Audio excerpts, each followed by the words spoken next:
Good morning everyone. This is our next video of the online class of class 12th biology. ठीक है, हमने last time पे mould तक पढ़ा था. ठीक है, इसमें क्योंकि एनसीईआरटी इस चैप्टर की इंपॉर्टेंट है तो इस वजह से मुझे एनसीईआरटी से ही करके आपको एक्सप्लेन करना पड़ेगा ये चैप्टर. राइट, हमने मोल्ड तक पढ़ा था म्यूकोसल एसोसिएटेड लिम्फोइड टिश्यू, जो कि 50% ऑफ द लिम्फोइड टिश्यू होता है हमारी बॉडी का.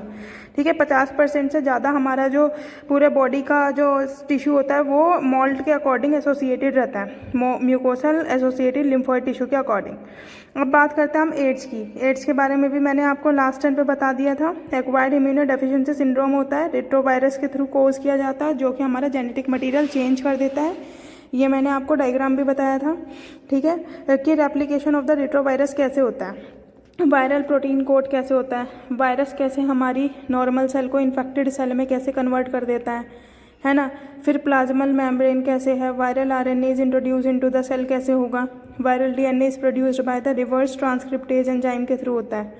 देखो, पहले नॉर्मल सेल का डीएनए होगा, फिर जैसे ही वायरस आ जाता है, कौन सा, रेट्रोवायरस, जो कि एड्स कोज कर रहा है, सिंड्रोम कोज कर रहा है, तो ये क्या करता है, पहले वायरल डीएनए में कन्वर्ट हो जाता है by the process of reverse transcriptase. फिर ये डीएनए से जब वायरल डीएनए बन जाता है तो वायरल आरएनए में फिर बाद में कन्वर्ट होता है और न्यू सेल्स के अंदर जाके उसके अंदर अटैक कर देता है, जिसकी वजह से न्यू सेल्स भी इन्फेक्टेड सेल हो जाती हैं. ठीक है, अब इसके अंदर है कि drug addiction, who take drug intravenously, individual who require repeated blood transfusion, and children born to an HIV infected mother. Do you know why do people need repeated blood transfusion? Find out and make a list of such condition. It is important to note that HIV/AIDS is not spread by mere touch or physical contact.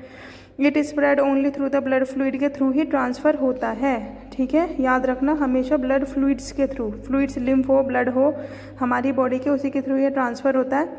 It is hence impressive for the physical and physiological wellbeing that the AIDS and HIV infected person are not associated from the family and a society.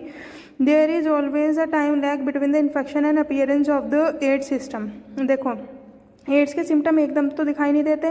हाँ, इसका first symptom few months और many years के बीच में दिखाई देता है. Starting की फेज तो हमें कभी दिखाई ही नहीं देती. तो जब हमें इसका फर्स्ट सिम्टम दिखाई देता है तो वो होता है कम से कम कब दिखाई देगा, 10 से 15 साल के करीब. यहाँ लिखा हुआ भी है, this period may vary from a few month to many years, usually from 5 to 10 years के करीब है.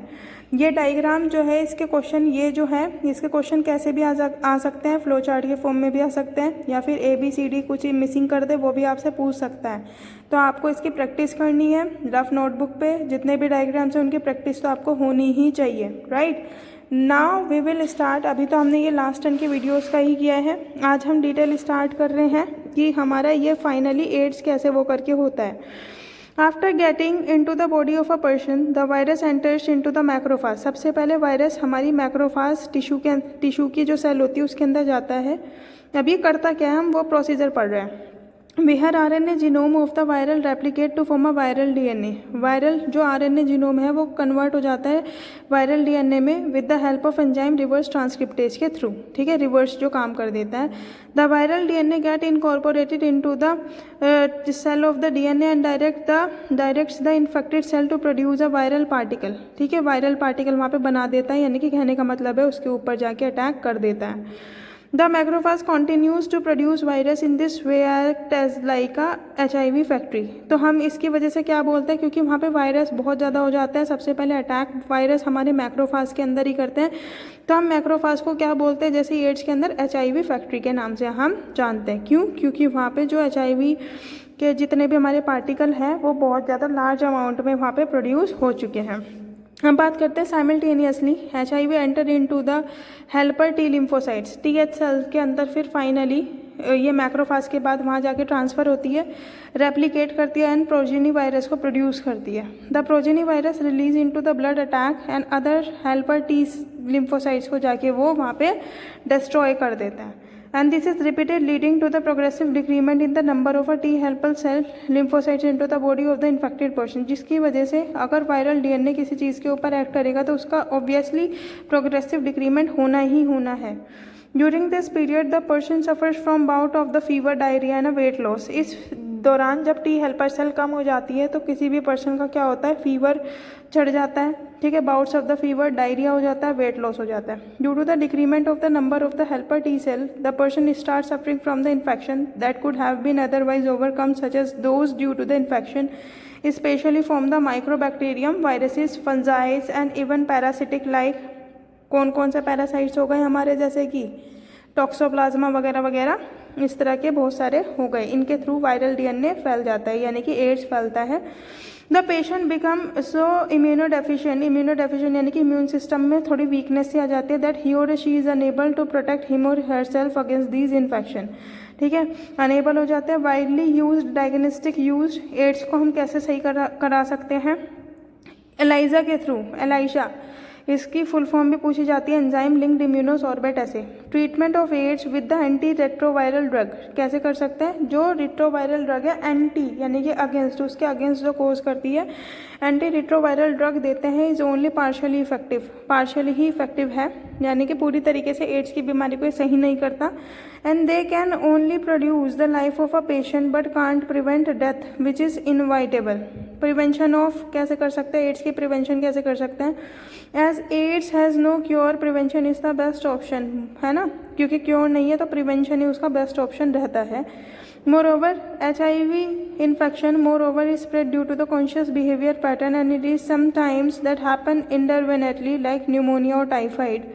Of course, infection in the blood transfusion patient, newborn mother जो होती है may take place due to the poor monitoring, कई बार हो जाता है ना। इग्नोरेंस करना चाहिए। नेशनल एड्स कंट्रोल ऑर्गेनाइजेशन, नाको के नाम से जाना जाता है, नॉन गवर्नमेंटल ऑर्गेनाइजेशन, NGOs, इसकी फुल फॉर्म्स भी आ सकती है, are doing a lot of to educate the peoples, making blood from the blood banks safe from the HIV, ensuring the use of only disposable needles and syringes in the and private hospitals and clinics, free distribution condoms का करना चाहिए, drug abuse को रोकना चाहिए, adaptive safe sex होना चाहिए and promoting regular checkups होने चाहिए, तो जिसकी वजह से हम थोड़ा प्रिवेंट कर सकते हैं एड्स को। Infection with HIV or having AIDS is sometimes that should not be hidden since that the infection may spread to many more peoples. AIDS and HIV infected people need help and sympathy instead of and by the society. Unless society recognize it is problem to with the collective manner, the chances of wider spread of the disease increase manifold. Malady that can be tackled by the source and medical fraternity acting together to prevent the spread of disease. कहने का मतलब है कुछ हमारी ऐसे organisations हैं जिसके through जिन्होंने इसके अगेंस्ट मतलब एक तरीके से इसके अवेयरनेस कराई है कि एक हार्ट हैजार्डस डिजीज़ है जिसके अगेंस्ट हमें थोड़ा हाइजीनिक रहना चाहिए, जो कि ब्लड ट्रांसफ्यूज़न के थ्रू फैलती है। हाँ, बात करते हैं हम कैंसर की। देखो, cancer is one of the most deadly disease of the human being and is caused the death of all over the globe. ये एक हमारी नॉन इन्फेक्शियस डिजीज़ होती है, यानी कि नॉन कम्युनिकेबल होती है, जो एक पर्सन से दूसरे पर्सन की तरफ नहीं फैलती। हाँ, डेडली डिजीज़ है जिसके अंदर millions of the Indian suffers cancer and a large number of the are die annually.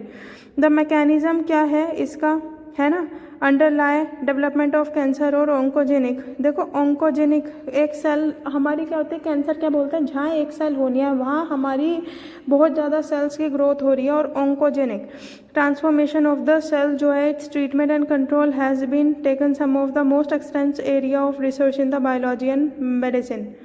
इसके अंदर क्या है, कैंसर का मतलब एक तरीके से क्या है, in cancer cell there is a break down of this regulatory mechanism. Normal cell जो होती है उसकी प्रॉपर्टी होती है कॉन्टैक्ट इनहिबिशन की, लेकिन जो हमारी कैंसरियस सेल होती है उसकी प्रॉपर्टी नहीं होती कॉन्टैक्ट ऑफ द इनहिबिशन की। अब बात करते हैं कैंसर हमारा होता क्या है और कैंसर कितने टाइप का होता है। कैंसर का मतलब एक तरीके से अनकाउंटेबल ग्रोथ होना सेल्स की, है ना, with in a fraction of second में बहुत ज़्यादा ग्रोथ हो जाना। जहाँ पे एक सेल होनी है वहाँ पे मिलियंस में सेल हो रही है और गांठ सी बन गई है और फिर फाइनली वो कैंसर का फॉर्मेशन कर लेती है, ऑन्कोजेनिक वायरस आ जाता है वहाँ पे।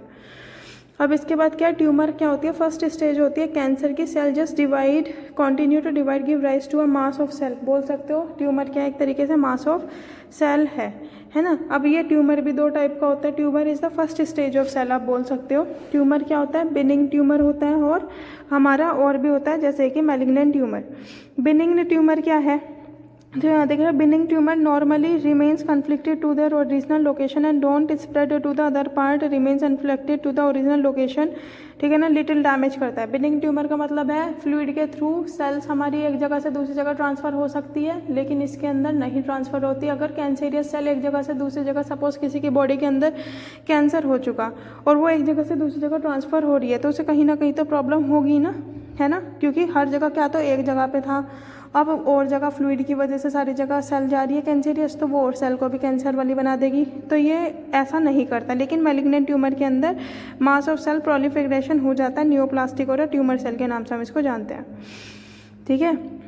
जब एक जगह से दूसरी जगह सेल्स चली जाती है उसको बोलता है मेटास्टेसिस की प्रॉपर्टी शो करती है मैलिग्नेंट वाली, लेकिन बिनिग्न वाली मेटास्टेसिस की प्रॉपर्टी शो नहीं करती। अब बात आती है कॉज ऑफ कैंसर क्या है। Transformation of normal cell into the cancerous cell neoplastic by the introduced by chemical, physical, biological agent, carcinogens के थ्रू किया जाता है। ओंकोजेनिक वायरस वगैरह होता है, प्रोटो ओंकोजेनिक होता है। इसके डायग्नोस्टिक MRI करके करा सकते हैं, है ना, CT स्कैन, एक्सरेज वगैरह हो सकते हैं, रेडियोग्राफी वगैरह होती है। और इसके अंदर क्या करते हैं हम, इंटरनल ऑर्गन को आइसोलेट करते हैं और फिर उसको माइक्रोस्कोप के अंदर कट एंड टाइड मेथड के थ्रू करके हम देखते हैं कि आखिरकार एक्स्ट्रा ग्रोथ हुई कहाँ है, और फिर उस पार्ट को कट कर देते हैं, रिमूव कर देते हैं, और फिर फाइनली मतलब अलग अलग कैटेगरीज के थ्रू हम कैंसर को ठीक करा जा सकता है। लेकिन हर कैंसर, अलग अलग तरह का कैंसर ठीक नहीं हो सकता, जैसे ल्यूकीमिया वगैरह, ठीक है।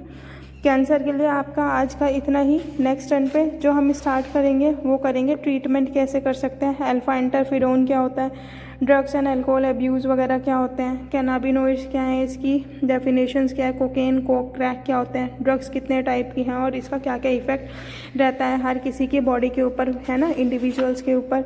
और फिर finally adolescence and drug abuse क्या होता है, एडोलेसेंस कौन सी एज ग्रुप है, और एडिक्शन और ये विड्रोवल सिंड्रोम, डिपेंडेंसी क्या होता है, effect of drug and alcohol abuse क्या होता है।